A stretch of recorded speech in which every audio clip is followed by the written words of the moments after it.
aussi ravie de refaire partie de la sélection de tissage-tressage. Alors cette année, je me suis accrochée à une fenêtre de la villa. Et à partir de là, j'ai fait un jeté. Oui, on dit ça aussi en textile, hein, on fait un jeté de tissu.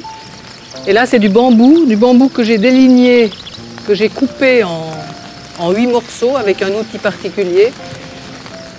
Et puis, on a essayé de faire un agencement pour qu'on puisse entrer à l'intérieur, voir une élévation et depuis en haut, voir justement le jeté. L'idée de cette œuvre est venue de l'année dernière, où quand je suis venue ici, je trouvais que c'était intéressant de partir d'une fenêtre, de la façade, pour arriver à donner une vie un peu à cette façade qui est quand même très classique. Voilà, et puis j'ai pensé pendant l'hiver et je suis arrivée à faire des maquettes, j'ai fait des petites maquettes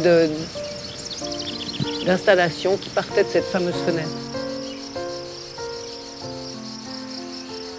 C'est totalement éphémère comme la plupart des choses que je fais, c'est-à-dire qu'à la fin de l'exposition, elle sera détruite et voilà.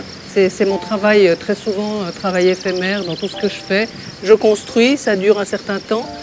La nature fait aussi son travail dedans, ce qui fait que ça l'abîme aussi, ça la dégrade. Le bambou va sécher, il va y avoir des petits champignons dessus, donc après, voilà, c'est terminé. C'est comme nous, on est éphémère et on se dégrade. Je suis toujours interpellée par un lieu, ça devient presque de la chimie, je regarde comment je peux faire. Et puis ça marche ou ça marche pas souvent. Ça peut aussi ne pas marcher. J'ai eu des installations qui n'ont pas réussi du tout.